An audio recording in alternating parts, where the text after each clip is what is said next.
हम सबके मन के अंदर दो वृत्तियाँ हमेशा चलती हैं।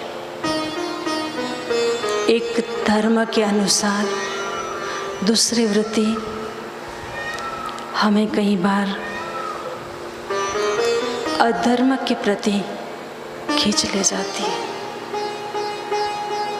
कई बार हमारे मन में आता है, आज छुट्टी का दिन है, रविवार का दिन है, जाइए गुरुद्वार पे, जप करें, प्रार्थना करें, पवित्र वातावरण का लाभ लें। जब एक बार आश्रम आ जाते हैं, प्रणाम कर लेते हैं, मस्तक झुका लेते हैं, तो हमारी वृत्ति में वो परम सुख आ जाता है जो सप्ताह भर का थकावट है। जहाँ हमारी वृत्तियाँ बहिर्मुख हुई है, वो वृत्तियाँ शांत हो जाती है। पर कई बार मन बेईमान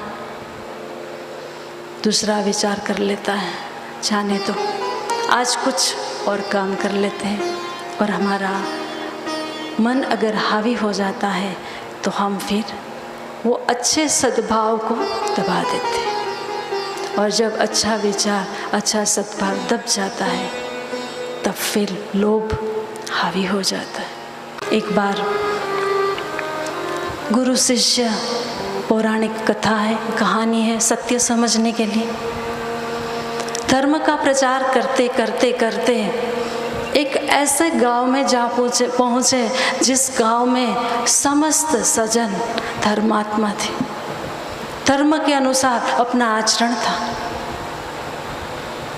भारतीय संस्कृति, सनातन संस्कृति का आदर सत्कार करते थे। जब कोई संत महात्मा आए अपने गांव में, तब उन्होंने, नगरवासियों ने बड़े आदर सत्कार के साथ एक कुटिया बना के दी।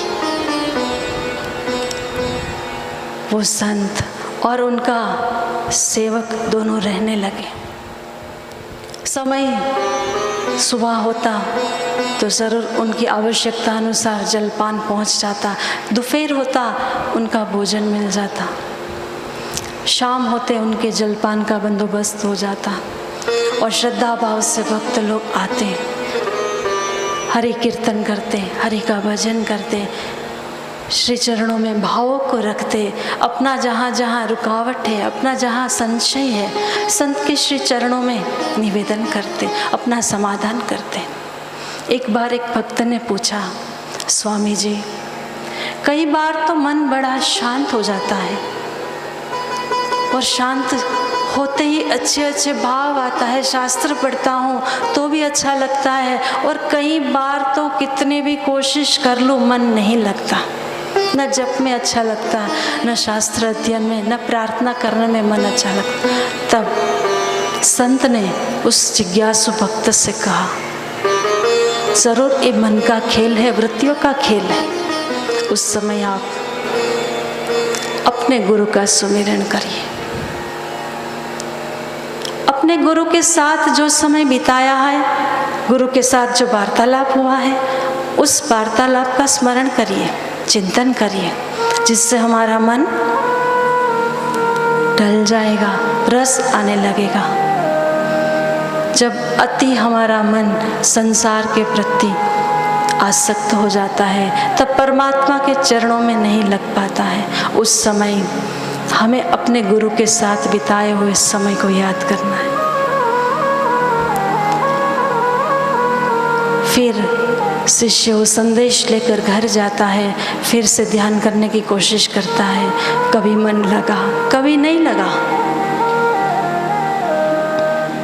फिर कुछ दिन बाद फिर से आया, वही चेहरा प्रश्नों के साथ उदास, उसी उदासी के साथ फिर से वो संत से पूछने लगा, महाराज जी, ज़रूर मैं कोशिश करता हूँ गुरु के साथ बिताए हुए समय को याद करने, जो गुरु के साथ वार्तालाप हुआ उस वार्ता को भी याद करता हूँ। कुछ बार तो मन अच्छा लग जाता, कई बार नहीं लगता है। तब संत ने कहा कि जिस समय मन ना लगे उस समय गुरुदेव के श्री चरणारविंद को देखते हुए मनोमन मानसिक रूप से उनका ध्यान करो, श्री चरणों का ध्यान करो, प्रार्थना करो।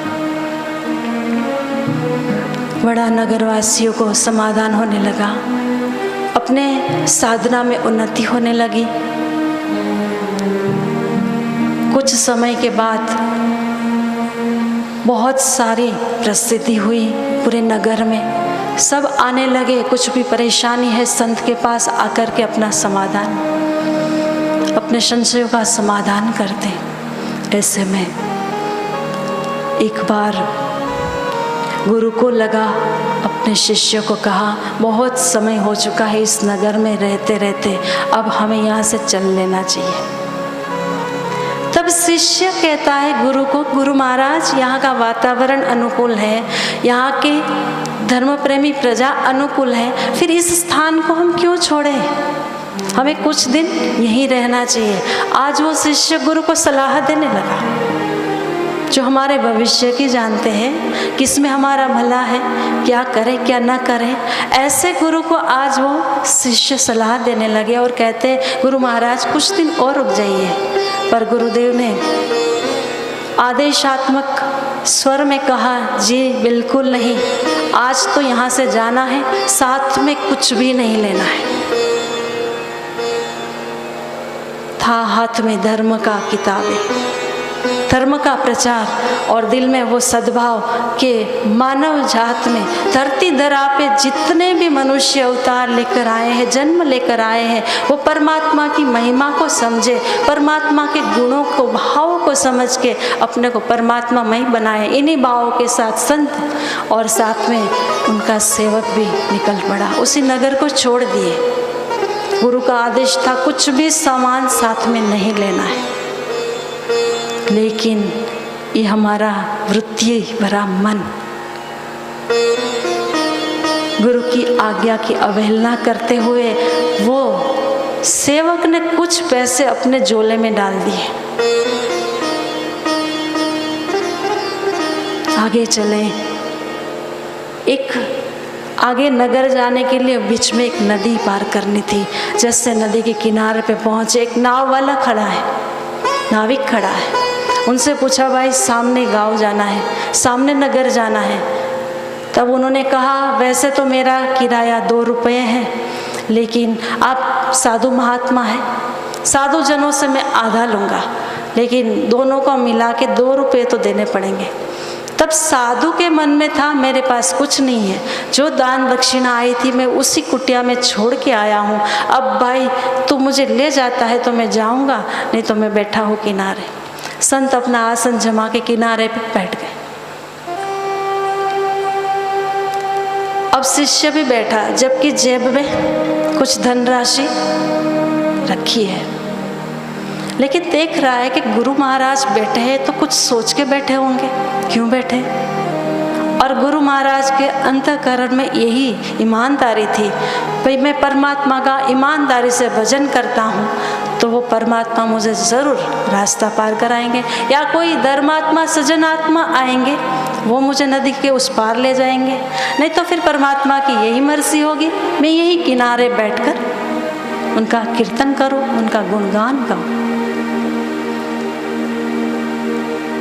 सुबह से दोपहर न कोई धर्मात्मा भक्त आया, न नाविक को दया आ रही है। उस समय गुरु महाराज कीर्तन में मस्त है। जैसे धीरे धीरे धीरे संध्या, सायंकालीन संध्या का समय हुआ, ठीक संध्या की घड़ी हुई, अभी सूर्यदेव अस्त होने को ही है। इतने में नाविक ने चिल्लाया, जोरों के साथ कहा कि ये जंगल बड़ा भयानक है, यहाँ हिंसक पशु शिकार कर जाते हैं, रात रुकना यहाँ उचित नहीं है, जाना बहुत ज़रूरी है, जान जोखम में। उस समय गुरु महाराज निश्चिंत है, क्योंकि जब तक नाविक या तो हमें सेवा भाव से ना ले जाए, या फिर कोई सज्जन आकर के हमें कुछ दया भाव कर दे।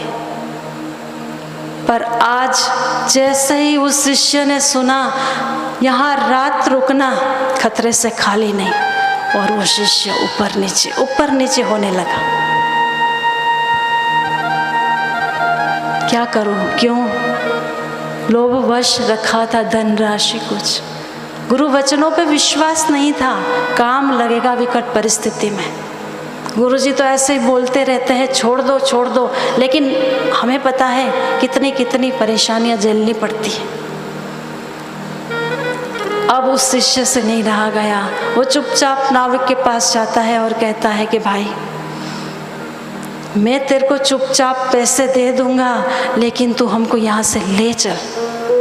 तब नाविक कहता मैं तो सुबह से कह रहा हूँ भाई पैसे दो, मैं आधा किराया लेता हूँ, जहाँ 2 रुपये लगने हैं एक व्यक्ति के वहाँ मैं 1 रुपया मांग रहा हूँ, लेकिन आप भी अड़े हैं। सुबह से शाम हो गई और मैं भी इंतज़ार में हूँ। जैसे सेवक ने अपने झोले से पैसे निकाले और गुरु महाराज की दृष्टि पड़ी, बस गुरुजी बरस गए और कहते हैं कि धिक्कारे तेरे ये शिष्य धर्म को, कि जो तूने गुरु का सिद्धांत को न पकड़ा, गुरु की आज्ञा न समझी। गुरु ने तुझे आदेश दिया, ऊंचे स्वर में कहा खाली हाथ जाना है, लेकिन तूने फिर भी कुछ बचा के रखा। तो ऐसे शिष्य लोभी लालची शिष्य न परमार्थ में सफल होते हैं, न धर्म के रास्ते पे सफल होते हैं। ऐसे शिष्य तो भवसागर में 84 लाख योनियों में भटकता रहता है, भटकता रहता है, भटकता रहता है। अपनी यात्रा को वो खत्म नहीं कर पाता है, चाहे वो गुरु का सानिध्य मिल जाए, साथ में रहने को मिल जाए, पर जब तक हमें गुरु आदेश पालन का महत्व नहीं है तब तक हमारी यात्रा लंबी होती रहती है। पर जब शिष्य स्वीकार कर लेता है, अपनी वृत्तियों को ढाल देता है गुरु के आदेशों में, तो वो गुरु कृपा उनको कहीं कोई कमी नहीं आने देती।